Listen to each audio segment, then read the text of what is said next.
In Isaiah chapter 9. And some of you in the middle won't be able to see a thing, but if you're sitting on the sides, you might like to take out your red service sheet and just have it in front of you on that front page.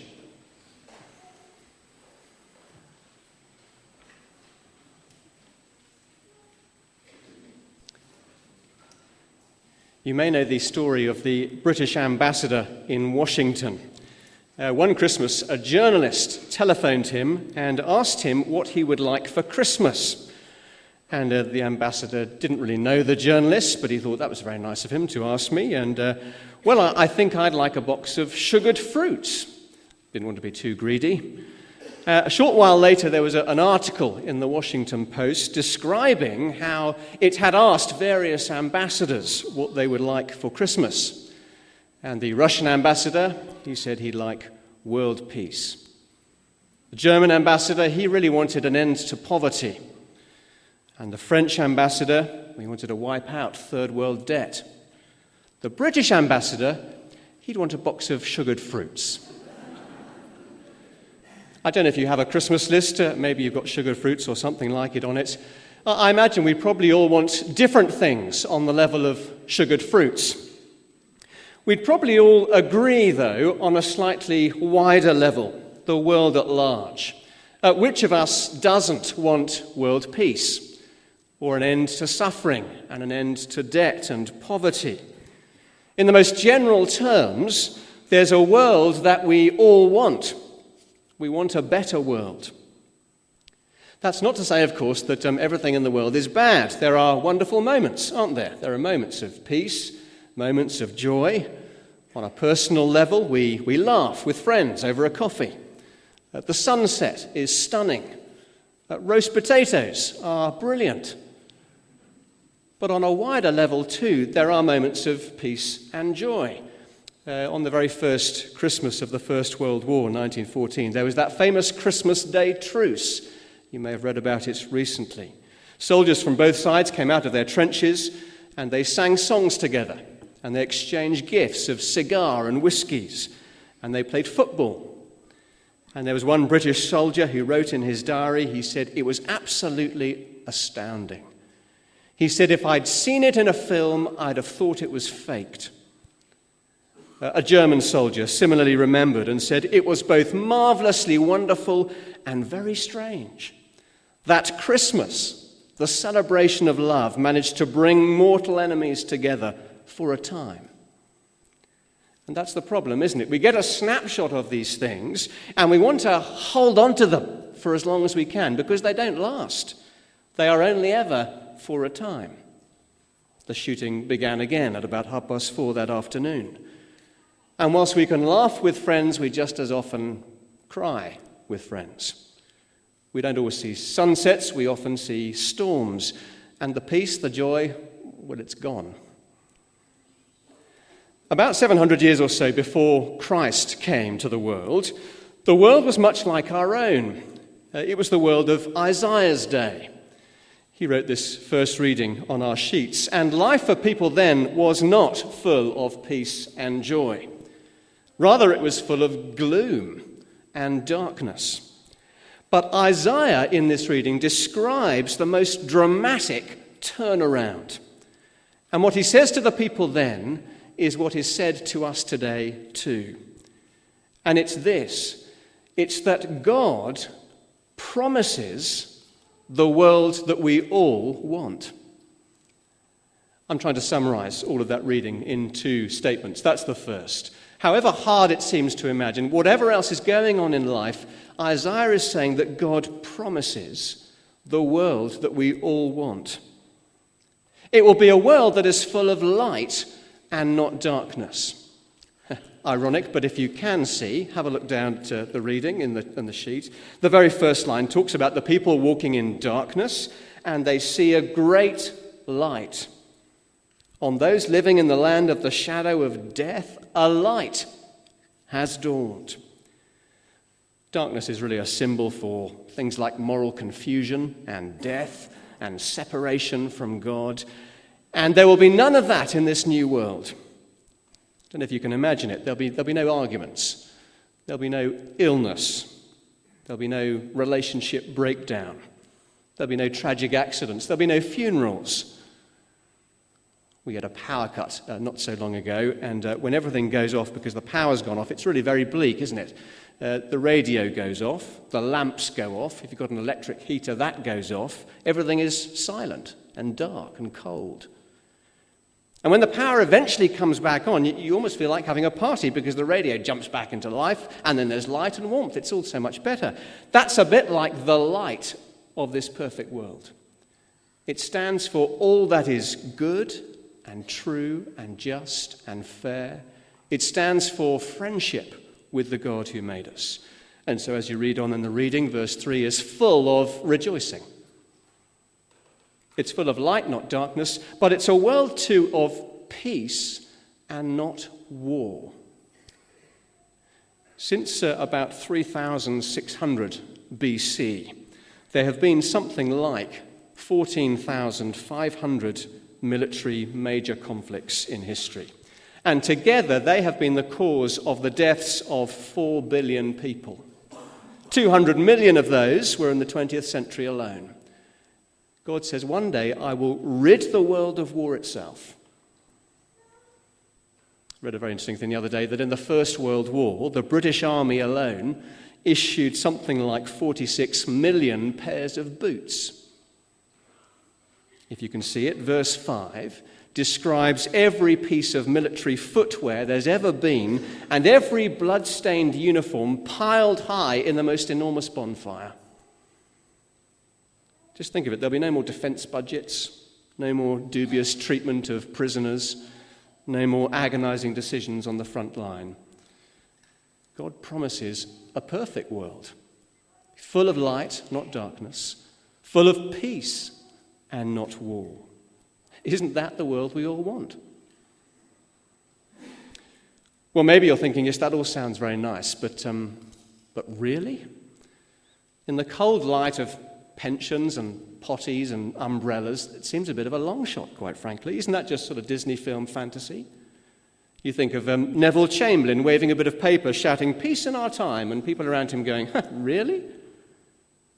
How exactly does God propose to do this? Given the state that the world is in, given that the numerous failed attempts at peace, how is God going to pull this one off? Verse 6 in the reading tells us exactly how. God promises this world that we all want, and he'll do it because he provides the king that we all need. If you've seen our Christmas card, which has been going around a few houses locally, you'll have read the words on the front, which come from verse 6. For to us a child is born. A son is given, it says. And the thing about this son is that he's not just a great man, though he is certainly a great man. He's a divine man. I don't know how much of Mandela's funeral you've been following today or in the weeks up to today.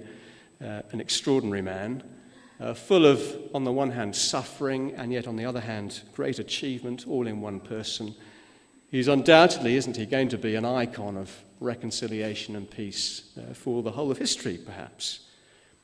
And yet even such a man was very conscious of his limitations.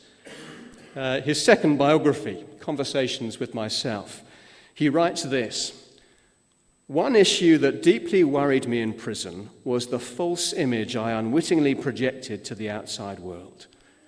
He's talking about that image of being more saintly and good than he felt he actually was. One South African journalist in the last month has said, Nelson Mandela was undeniably great, but he doesn't need a halo. Jesus was undeniably great as a human being. But Jesus was undeniably more than just a human being. Probably noticed Prince Charles, I think, was representing the Queen at Mandela's funeral today. He's usually known to us, isn't he, as the Prince of Wales. Did you know that he actually has a total of 18 titles to his name? I didn't know this, but you'll probably be aware he's the Duke of Cornwall as well. He's also the Duke of Rothesay, the Earl of Carrick, And he has some really fancy ones as well. What do you think of this? He's the extra knight of the most ancient and most noble order of the Thistle. It's probably something to do with Scotland, but whatever exactly that means, he's called that. Even this little baby outtitles Prince Charles. Not 18 of them, but 4 of them, and they are staggering things to say of a newborn. Let's just have a look at them. They come in a little run at the end of verse 6. The first is, he's going to be the wonderful counselor. He's not wearing a white jacket in his surgery, listening earnestly to a patient on the couch. He's the one with supernatural wisdom. And you actually hear that when you listen in on Jesus' perfectly pitched teaching. He's going to be called the mighty God, one not just with global influence, but divine power to do things. You see that as Jesus gets on with banishing evil and calming storms and dealing with death itself, all those things of darkness, in fact. He's going to be called the everlasting Father. So he uses his power not to execute rivals, but to care compassionately for his people. You see that as Jesus spends time with the poor, with the oppressed, with the helpless. He's going to be called the Prince of Peace, the ultimate bringer of forgiveness and right relationships. And when Jesus comes into Jerusalem, it's interesting, he doesn't lead an army. He comes on a donkey. And when he's cruelly killed, he doesn't lash out and retaliate. No, he prays for the ones murdering him. We're meant to notice that in the life of Jesus Christ, there's this clear foretaste of the world we all want. It's a bit like that Christmas Day truce, a little snapshot. And the perfect King, Jesus, is the one who is at the head of that perfect world. And that means that to know the perfect world, I must know the King of that world. I can't have the first without the second. Before I became a Christian in 1990, I made the mistake of thinking that you could separate those things, the King from the perfect world. I don't know if you're the same. I believed in heaven. Heaven was going to be fantastic. I was sure I was going to get there because I wasn't a terrible person. And I presumed that regardless of the fact that I didn't give Jesus Christ the time of day. Of course, I knew about Jesus. I'd attended as much RE at school as anyone else. I went to church at the right times of year, much like Clive was describing. But Jesus wasn't even a regular thought in my life, let alone king over my life. And if we treat God's king in that way, there's just no way that we'll be part of his perfect world.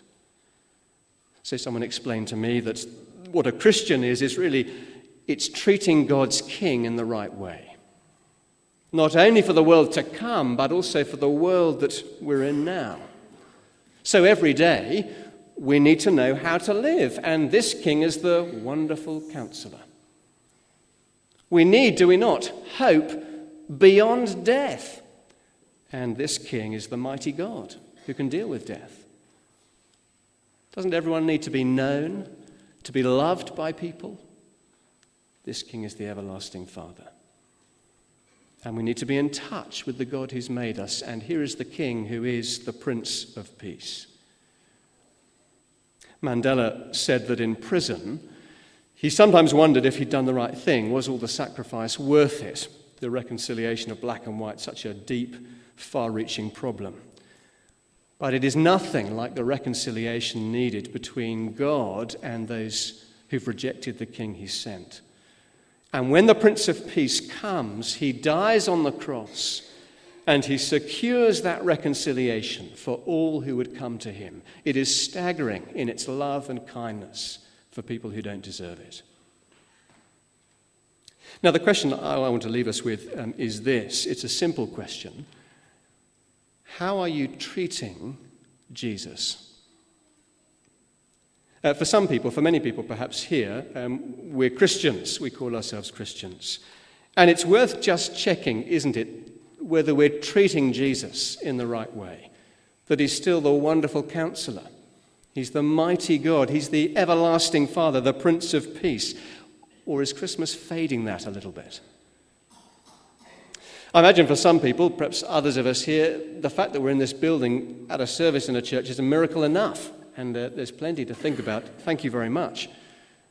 Let me ask you a slightly different question. It's, will you at least take some time to examine the evidence for Jesus? And not off the back of inherited Sunday school and church going, but for yourself. One of the things Clive was mentioning was something called Christianity Explored. It's a short course aiming to help people to investigate the evidence for this person that we go on about so much, to look at the eyewitness accounts of Jesus Christ. We're starting a couple of new courses in the new year on the 9th and the 10th of January.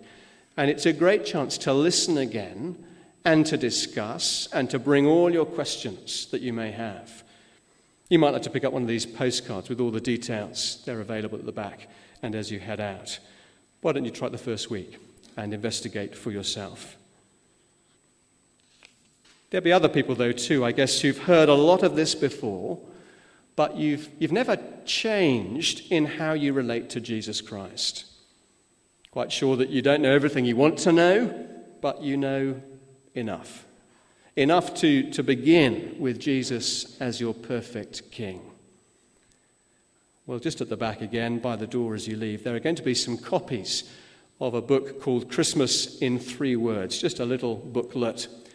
And it outlines again how Jesus is this Prince of Peace that you and I need. Can I suggest you take a copy? They're absolutely free as long as you read it. Towards the back of the booklet, there's a little prayer which you might use, as it were, to start treating Jesus as we should treat him, as the King of all. It's the time of year, isn't it, when you expect Christians to moan about how we've lost the real meaning of Christmas. But I hope you can see why when you hear, as I heard, of one year where there was a class of school children and they were asked, so who's the most important person at Christmas? And they all chanted, Father Christmas. And that was sort of bad enough until the teacher replied, that's right. We know perfectly well that Christmas is more than turkey and television and sugared fruits, but it's not made real by simply adding a carol service to the mix. Will you start treating Jesus differently? Would you take a booklet, read it? Will you take time to look at the evidence for yourself, not on hearsay, but for yourself? Take a postcard for Christianity Explored. Would you consider coming just for the first week? Whatever you do, please don't do nothing. Jesus is the perfect King, and we cannot live without him.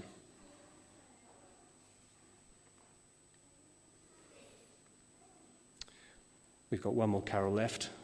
I hope you still have some energy. It's Hark the Herald Angels Sing. Glory to this newborn King.